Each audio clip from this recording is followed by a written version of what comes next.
베드로 전서는 성도들이 핍박을 통해서 시련의 상황에 처해 있을 때 그때 주신 하나님의 말씀이에요.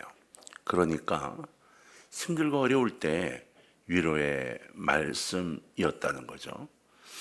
사회적으로 볼 때 우리가 지금 극심한 어려움에 처해 있다는 생각들을 우린 지금 해요. 근데 여러분, 역사를 보면 어느 시대나 실업의 고통과 질병의 두려움, 그리고 사회적인 좌절감이 없던 적이 없었어요. 근데 특히나 지금은 우리가 홍수, 가뭄, 산불, 지진, 화산, 이런 기상이변이 너무 가까이 와 있는 말세지 말이라 더 피부로 느끼는 감각들이 강해져 있습니다. 그러한 가운데 있는 우리, 베드로전서의 상황과 지금 우리의 상황이 아주 유사하다고 할 수가 있어요. 근데 이런 시련과 시험의 상황에 놓였을 때 제일 어려운 게 뭘까요? 어떤 사람들은 시련이 준 아픔과 고통이라고 생각을 해서 이 시련과 아픔이 제일 큰 거야, 이게 제일 큰 고통이야 라고 이걸 빨리 없애주기를 원하죠. 그러나 이런 아픔은 결국은 이겨낼 수가 있어요. 또 어떤 사람들은 남들에게서는 조롱과 수치가 제일 어려운 문제라고 말해요. 심리적인 걸 말하죠. 그런데 이 조롱과 수치도 부끄럽고 아픈 것이긴 하지만 견딜 수 없는 것은 아니에요. 이겨냅니다. 트라우마가 좀 남을지 모르지만 이겨내고 또 생활하게 돼요. 근데 많은 성도들의 상황을 보건대 실상 이런 어려움이 있을 때 가장 힘들어하는 게 무엇일까요? 바로 인내입니다. 기다림. 무슨 말도 안 되는 소리냐고요? 아니에요. 우리는 기다리지 못해서 문제를 터뜨려 놓느라고 기다려보지 않아 그렇지, 기다려야 한다는 것이 얼마나 힘든지를 모르고 삽니다. 그러나 막상 기다림을 붙잡고 살아갈 때 가장 힘들다는 생각을 하게 됩니다. 사람들은 미래가 불확실할수록 기다리는 것을 제일 어려워해요. 그래서 많은 사람들은 기다림의 시간을 초조해야 합니다. 신중한 사람 중에도 시련의 상황이 놓이게 되고 또 어려운 상황에 놓이게 되면 경솔해지는 경우가 굉장히 많습니다. 그래서 우리는 어려움을 당하고 있는 사람들을 향해서 안절부절 또는 방황, 이런 표현들을 사용하죠. 이런 사람들은 시련이 오면 가만히 있기를 가장 힘들어합니다. 기다리지를 못해요. 왜일까요? 불안하기 때문이에요. 이 일 때문에 내가 어떤 일을 겪게 될지를 모르기 때문에 불안한 겁니다. 그래서 환경을 좀 바꾸면 나을까 하고 환경을 바꿔보려고 해요. 아니요. 이 환경을 바꾸려다 보면 결국은 마음이 약해져서 아주 위험한 결정을 내리게 될 때가 많다는 겁니다. 그런데도 우리는 여전히 그렇게 갈등하고 밤에 잠을 이루지 못합니다. 자, 말씀을 한번 살펴볼까요? 오늘 본문 말씀을 마음에 두고 이사야 30장 15절로 18절까지의 말씀을 교독을 좀 할 겁니다. 자, 이사야 30장 15절부터입니다. 주 여호와 이스라엘의 거룩하신 이가 이같이 말씀하시되 너희가 돌이켜 조용히 있어야 구원을 얻을 것이요 잠잠하고 신뢰하여야 힘을 얻을 것이거늘 너희가 원하지 아니하고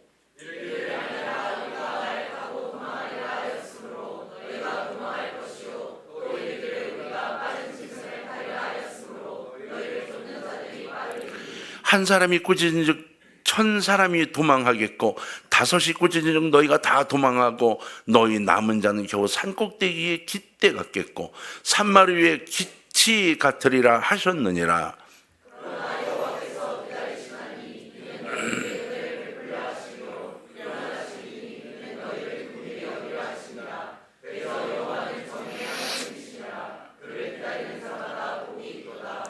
아멘. 좀 어려운 말씀이지만 아주 쉽게 설명이 됩니다. 어려움이 오면 사람들은 이리 뛰고 저리 뛰고 이게 굉장히 중요한 것인 것으로 생각해요. 어떻게 하면 빨리 해결할 걸 고민합니다. 아니요. 본문은 이리 뛰고 저리 뛰고 할 것이 아니라 돌아보고 회개하는 마음과 안정된 마음으로 서 있는 것이 필요하다고 가르쳐요. 이리 뛰고 저리 뛰고 막 정신없이 뛰어다니면서 이걸 해결해 보려고 하는 것이 아니라 하나님과의 관계에 서서 내가 돌아볼 것이 무엇인가, 회개할 것이 무엇인가를 살펴보라는 거죠. 15절에 잠잠하고 신뢰해야 함을 얻을 것이다 이렇게 얘기했어요. 잠잠하고 믿어야 힘을 얻는다는 거예요. 그런데 우리는 잠잠하고 믿지 않고 믿지 못하여 뛰는 우리의 말 같은 모습을 갖고 있다는 거예요. 그래서 이사야는 뭐라 그래요? 꾸지람을 들으면 다 뿔뿔이 흩어져 버린대요. 무슨 소리만 들으면 다 떠나버린대요. 다 뛰어간대요. 그래서 정작 얻을 것을 얻지 못한다고 하나님이 말씀하고 계신 거죠. 여러분, 불평, 불만을 토로하지 않고 날마다 하나님을 믿고 기다리면 구하는 것을 얻게 될 것이라는 의미가 이 이사야서에 들어있어요. 그러므로 위기의 상황에서는 내가 인간적인 결정으로 무엇을 하려고 하면 할수록 오히려 무너져 버릴 수 있다는 것을 깨달아야 합니다.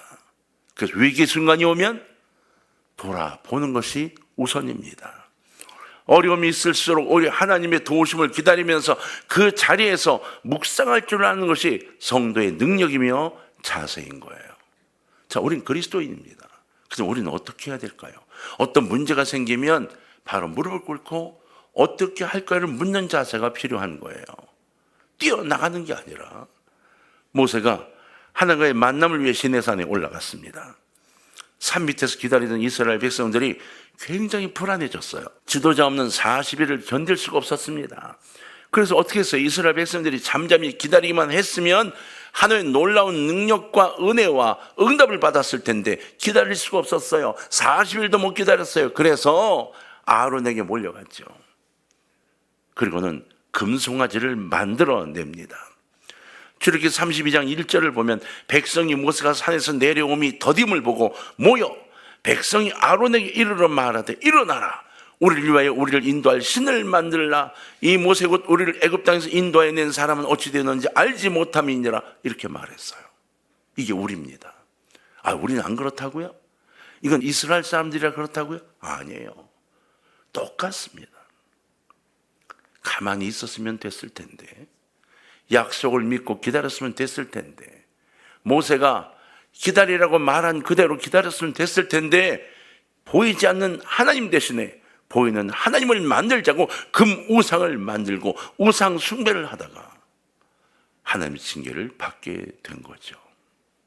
여러분, 아주 중요한 이 주제입니다.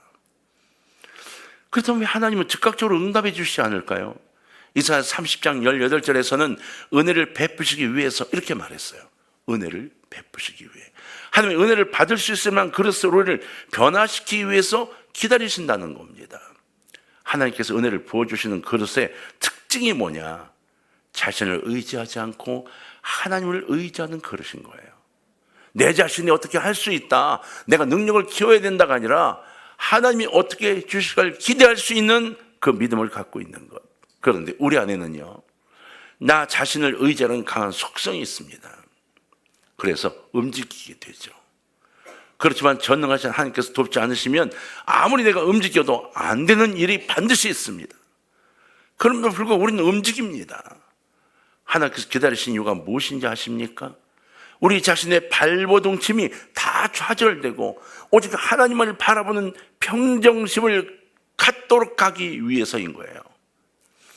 하나님께서 정말 중요한 것을 주시기 위해서 또는 큰 어려움을 피하게 만들기 위해 우리가 사소한 실패를 주실 때가 있습니다. 성경적으로 말하면 실패를 허락하실 때가 있다는 거예요. 성경이 말하는 최고의 위기가 무엇인가요? 영적인 타락입니다. 경제요? 아니에요. 질병이요? 아닙니다. 영적인 타락입니다. 하나님의 뜻을 떠나는 겁니다.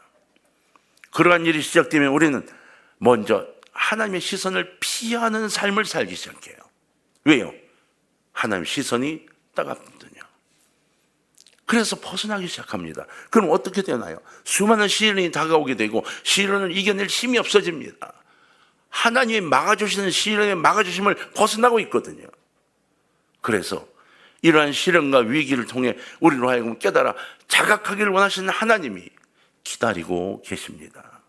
그리고 깨달아 돌아오기를 기다리고 계신 거예요. 그리고 말씀하시죠. 누군가를 통해 또는 어떤 일을 통해 얘야, 나를 바라봐야 돼, 내게로 와야 돼 라고 말씀하세요. 사랑하는 성도님들, 우리가 하나님께로만 가게 된다면 시련은 나의 친구가 될 수 있습니다. 그런데 하나님을 놓는 순간 시련은 아픔이고 좌절이 됩니다. 매 순간순간 하나님께 주시는 작은 어려움들을 통해서 더 큰 은혜를 체험하는 여러분이 되시기를 주의 이름으로 부탁합니다. 그럼 이 시련의 때, 이 시련을 받고 기다려야 할 때 기다리기 위해서는 어떤 것들을 간직해야 하는가? 아주 기초적인 성경적인 거죠. 우리가 알고 있는 것들입니다. 세 가지를 정리하면 첫 번째 무엇일까요? 바로 말씀입니다. 말씀을 통해 믿음을 얻어야 된다는 거예요. 어려움이 올 때마다 하나님의 백성들은 말씀을 통해서 믿음을 굳건히 해야 한다라고 베드로 전서는 이야기하죠. 자, 1장 8절을 보면 예수를 너희가 보지 못하였으나 사랑하는 도다 그랬습니다. 예수님을 보지 못해요. 볼 수가 없어요. 지금 이미 승천하셨어요. 그런데 그 예수님을 사랑한대요. 사랑은요, 믿음이 있고 소망이 있어야 사랑할 수 있습니다. 사랑한다는 것은 예수님을 믿는다는 거예요. 보이지 않는 예수님을 믿는다는 겁니다. 보지 못함에도 사랑하는 것, 이게 믿음인 거죠. 불확실한 상황에 있는 백성들에게 필요한 것이 무엇일까요? 굳건한 믿음입니다. 지금은 불확실한 상황의 시대라고 이야기해요. 실업의 공포요, 실직의 문제, 진로의 문제, 기상체해, 이런 압박들이 우리를 꽉 조이고 있죠. 가만 우리 집으로 돌아오면 우리 생활하는 생활비, 우리가 나가야 할 방향성, 이것들도 불확실해집니다. 그러나 이렇게 불확실한 상황 속에서 흔들리지 않아야 하는 것이 바로 믿음인 거예요. 하나님이 붙잡아 주실 거라는 믿음. 본문 10절로 11절을 보면 이 구원에 대하여는 너희에게 임할 은혜를 예언하던 선지자들이 연구하고 부지런히 살펴서 자기 속에 계신 그리스도의 영이 그 받으실 고난과 후에 받으실 영광을 미리 증언하여 누구를 또는 어떠한 때를 지시하시는지 상고하니라 라고 했어요. 하나님은 우리 눈에 보이시진 않지만 살아 계시고 우리가 하나님 뜻이 무엇인지를 성령을 통해 말씀하고 계시는 거예요. 12절에서는 이 말씀들이 천사들도 살펴보기를 원하는 것이다 이렇게 말했어요. 이 말씀이 천사들도 살펴보기를 원하는 것, 그럼 우리는요 더 살펴보고 그런가요? 상고해야 되는 거죠. 왜 말씀에 자꾸 매달릴까요? 이것은 바로 하나님 말씀이 삶의 지표이고 해결의 원본이기 때문입니다. 그러므로 성도가 시련의 시기에 있을 때 가장 중요한 것, 우리 구원자 되시고 우리의 주님 되시는 하나님의 음성의 귀를 기울이는 겁니다. 정말입니다. 하나님은 성경을 통해 우리에게 말씀하시고 그 말씀을 통해서 우리의 믿음을 굳건하게 하시기를 원하십니다.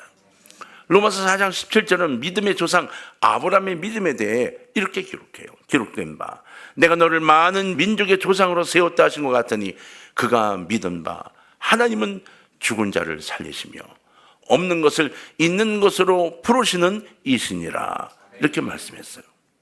아브라함이 백세가 되었지만 아들을 얻을 수 없었어요. 약속하신 말씀이 있었지만 아직 없었어요. 그럼에도 아브라함은 바라고 믿었다는 겁니다. 당장까지도 이제 백세가 되었는데도 내게 자식이 없어요. 하나님 분명히 약속을 했는데, 근데요 현실로는 없는 아들을 바라고 믿었다는 거예요. 결국은 이삭을 얻잖아요. 이것을 우린 큰 믿음이다 이렇게 말합니다. 여러분, 믿음은요 약속과 현실 사이의 갭, 이걸 메꾸는 힘이라고 정의할 수 있어요. 우리가 믿음의 마음으로 말씀을 들으면 하나님의 약속이 얼마나 놀랍고 거창하고 엄청난 것인을 깨닫게 됩니다. 그 믿음으로 말씀을 들으면 맞아라는 이 감동이 가슴에 막 밀려오죠. 그러나 우리 현실은 이 말씀을 깨닫기에는 너무나 열악한 환경을 갖고 있어요. 그리고 믿음을 파괴해버리는 환경을 갖고 있죠. 바로 이 차이의 갭을 메우는 것, 이것이 믿음인 겁니다. 그래서 믿음을 소유해야 한다고 하고 믿으라고 요청하고 있어요. 그래서 우리의 현실과 약속의 차이가 크면 클수록 우리의 믿음이 훨씬 커져야 됩니다. 그래야 그 갭을 메꿀 수가 있거든요. 어떤 때는 하나님께서 우리의 믿음을 크게 만들기 위해서 약속과 현실 사이의 거리를 멀리 떨어뜨려 놓을 때가 있어요. 그때 좌절하고 땡깡 부리고 울 게 아니라 감사함으로 그 틈을 메꾸는 믿음으로 전진해 나가야 한다는 것입니다. 하나님께서 아브라함에게 큰 믿음을 주시기 위해서 약속과 현실 사이를 떨어뜨려 놨어요. 온 민족의 조상이 될 거라는 거대한 약속과 이 100세란 나이의 이 현실, 이 엄청난 괴리와 거리감을 느꼈을 겁니다. 100세예요, 분명히. 근데 약속은 아직 이루어지지 않았습니다. 여러분은 어떨까요? 하지만 아브라함은 믿었습니다. 그리고 그 믿음대로 이삭을 얻게 됩니다. 그는 큰 믿음의 사람이 된 거죠. 시편 107편 19절 20절에서는 우리에게 시련이 올 때 하나님께서 이렇게 일하신다고 말씀하고 계십니다. 이에 그들이 고통 때문에 여호와께 부르짖음에 그가 그들의 고통에서 그들을 구원하시되 그가 그의 말씀을 보내어 그들을 고치시고 위험한 지경에서 뭐 하시는도다? 건지시는도다. 할렐루야. 시편의 기자의 고백입니다. 하나님께서는요, 천군 천사를 보내셔서 우리를 고쳐주시는 것 그렇지 않습니다. 천군 천사가 우리에게 오는 것이 아니에요. 그의 말씀을 주셔서 그 말씀으로 믿음의 치유가 있도록 역사하시고 성령의 역사로 치유되게 하시는 겁니다. 사랑하는 성도님들, 하나님의 말씀을 통해 더 큰 믿음을 소유하게 돼서 그 믿음으로 하나님의 응답을 기다릴 수 있는 성도가 되시기를 주의 이름으로 부탁합니다. 두 번째로 이 기다림의 믿음을 갖기 위해서는 기뻐해야 합니다. 오늘 보면 8절에 보니까 예수를 너희가 보지 못하였으나 사랑하는도다. 이제도 보지 못하나 믿고 말할 수 없는 영광스러운 즐거움으로 기뻐하니 라고 했어요. 성도는요, 고난과 핍박의 상황 속에서도 기뻐해야 승리할 수 있다는 것을 우리에게 말씀하고 계신 거예요. 힘드니 그래도 눈을 들어 기뻐하고 감사해. 그래야 역사가 일어난다라고 말씀하고 있어요. 기쁨은요, 성령 충만함의 표징이기도 합니다. 누가복음 10장 17절을 보니까 예수님이 전도를 위해서 70명의 제자를 파송했습니다. 그들이 복음을 증거하고 돌아왔습니다. 그리고 이렇게 고백하죠. 70인이 기뻐하며 돌아와 이르되 주여 주의 이름이면 귀신들 우리에게 항복하더이다. 70인이 기뻐했습니다. 그때까지 그들은 귀신을 쫓아본 적이 없습니다. 주의 능력으로 나타내 본 적이 없습니다. 사람들을 고쳐본 적이 없습니다. 그러나 주님이 능력을 줘 내보냈더니 기적이 일어나기 시작했습니다. 그들이 참 기쁨으로도 돌아왔지요. 그들은 여러분 귀신들이 항복하는 걸 보고 돌아온 겁니다. 여러분은 어떠신가요? 귀신을 두려워하시나요? 아니면 내게 굴복하는 그들을 보고 영광을 돌리는 믿음을 갖고 계신가요? 느헤미야 8장 10절에서는 여호와를 기뻐하는 것이 너희의 힘이니라 했습니다. 여러분, 하나님을 기뻐하시기를 바랍니다. 이게 우리의 힘이 됩니다. 마귀는 계속해서 여러 가지 시험을 통해 놀라게 만들고 찡그리게 만듭니다. 그리고 실증나게 만들지요. 그리고 부정적인 생각을 자꾸 갖게 만들어요. 그러나 그때마다 성령께서는 기쁨을 통해서 그것들을 깨기를 원하십니다. 기쁨이 성령 충만의 특징입니다. 기뻐하는 백성들은 악한 마귀가 손도 대지 못합니다. 기뻐하는 하나님의 백성들을 건드릴 수가 없습니다. 그러므로 시험은 기쁨으로 극복해야 합니다. 감사가 있어야 한다는 이야기예요. 하나님이 주신 기쁨으로 어려움을 하나님의 종들로 가는 과정으로 삼으시기를 주의 이름으로 부탁해요. 여러분, 오늘 미션스쿨에 수련회가 있었습니다. 어느 목사님 아들이 이 수련회에 찬양인도를 맡았어요. 이게 또 이제 긴장이 되잖아요. 그래서 기도를 하다가 아버지에게, 아버지, 아빠가 목사님이니까 날 위해 기도 좀 해주세요. 무슨 기도? 내가 이번에 우리 수련회 찬양인도를 맡았는데 그 찬양을 통해서 모든 사람이 은혜를 받도록, 정말 찬양을 잘하도록, 정말 찬양인들 너무 잘했다는 소리를 듣도록 그렇게 해주세요 라고 기도 부탁을 했어요. 그랬더니 목사님이, 아버지가 가만히 계시다가 정말 찬양 인도를 잘하길 원해. 예, 그래. 그러면 그 비결은 한 가지밖에 없어. 내가 먼저 은혜를 받아. 찬양을 하면 내가 먼저 은혜를 받아서 얼굴에 성령의 충만함이 가득하면 온 아이들이 은혜를 받을 거야. 그러나 네가 가짜로 얼굴을 드러내고 가짜로 몸을 흔들면 아이들은 절대로 은혜 받지 못해. 우선 네가 감사하고 기뻐할 수 있는 은혜를 받아. 이렇게 이야기하셨대요. 여러분, 이것은 정답입니다. 아주 중요한 거예요. 하나님께 기도하고 기쁨을 얻는 백성이 한 사람이 있잖아요. 그럼 그 기쁨이 전염이 됩니다. 오늘 여러분 예배 속에 기쁨을 얻는 분이 계시면 전염이 되게 되어 있습니다. 많은 사람이 다 변화가 됩니다. 그것이 바로 마귀의 세력을 이길 수 있는 능력이 되는 겁니다. 마지막 때 마귀를 이길 수 있는 힘, 바로 우리의 감사와 기쁨과 찬양입니다. 성도의 능력은 기쁨이 있다는 것을 믿으시기를 바랍니다. 우리의 삶에 어떤 위기와 시련이 온다 할지라도 기쁨을 통해서 성령이 공급하시는 이 감격을 통해서 이겨낼 수 있습니다. 여러분, 하늘신 기쁨과 감동으로 주의 역사를 기다릴 수 있는 여러분 되시기를 주의 이름으로 부탁합니다. 세 번째, 이 기다림은 어려운 가운데서 꼭 해야 될 게 있는데 바로 회개와 근신입니다. 이걸 우린 제일 하지 않죠. 뒤돌아보지 않습니다. 내가 지금 무엇을 잘못하고 있는지 돌아보지 않습니다. 그리고 그냥 구합니다. 그냥 해달라고 요청만 합니다. 아니요, 돌아봐야 합니다. 이사야 30장 15절에 보면 주 여호와 이스라엘의 거룩하신 이가 이같이 말씀하시되 너희가 돌이켜 조용히 있어야 구원을 얻을 것이요 잠잠하고 신뢰해야 힘을 얻을 것이거늘 너희가 원하지 아니하고, 이렇게 말씀하셨어요. 너희가 잠잠히 돌아보고 회개하고 기도해야 되는데, 그래야 얻는데 너희가 원하지 않아, 이렇게 말씀하신 거예요. 참 무섭죠. 원해요라고 말하지만 실상은 얻을 수 있는 방법을 원하지 않고 있는 거예요. 내가 원하는 방법으로 찾고 있는 거죠. 아니요, 하나님이 절대로 바보가 아니십니다. 내가 원하는 방법으로 달라는 요청에 자꾸 줘서 그릇된 길로 가도록 만들기를 원치 않으십니다. 어려움이 있으면 곰곰이 생각을 해보라는 것이죠.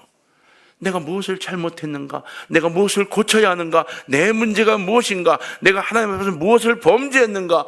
그리고 회개하고 자기 자신을 고쳐나가야 합니다. 여러분, 듣기가 힘든 설교일 수도 있어요. 내 자신을 꾸짖는 것 같이 드러나고 또 지금 내가 벌거벗겨진 것처럼 느껴지시나요? 그래도 들으셔야 합니다. 슬럼프에서 벗어나기 위해서는 자신의 잘못에 대한 수정이 필요합니다. 그대로 가면 백전백패합니다. 그래서 묵상과 회개가 필요한 겁니다. 시련이 오고 어려움이 올 때마다 우리는 주님 앞에서 자신을 한번 돌이켜 보아야 한다고 성경은 계속 우리에게 이야기합니다. 내가 대체 무엇을 잘못했는지, 우리 교회가 대체 무엇이 문제인지, 우리 교회 갖고 있는 문제가 무엇인지, 우리나라가 갖고 있는 문제가 무엇인지, 우리 한계가 무엇인지에 대해 하나님 앞에 조용히 나가 무릎 꿇고 묻고 듣고 회개하는 모습이 필요하다고 하는 것이에요. 시련과 아픔이 내게 다가와 그 아픔이 뼈저리 느껴집니까? 그렇다면 조급한 마음으로 내 경험과 내 지식으로 결정한 일에 매진하기보다는 말씀의 의자에 믿음을 세우고 하나님의 응답에 대한 믿음으로 기뻐하며 내 자신의 삶과 믿음을 점검하고 돌아보고 성령의 충만하심으로 모든 것을 헤아릴 수 있는 여유로움을 갖도록 구하시고 하나님의 응답을 기다리는 아름다운 신앙의 소유자가 되시기를 주의 이름으로 축원합니다. 왜 이것이 필요할까요? 기다려야 하기 때문이에요. 기다리지 않은 우리는 이미 마음부터 어긋나 있습니다. 기다릴 수 있는 믿음을 세우십시오. 그러기에 말씀으로 기뻐함으로 하나님께 돌아섬으로 기다릴 수 있는 믿음의 단계에 올라가고 큰 믿음을 소유해서 마지막 때 큰 일들을 이루는 여러분 되시길 주의 이름으로 축원합니다.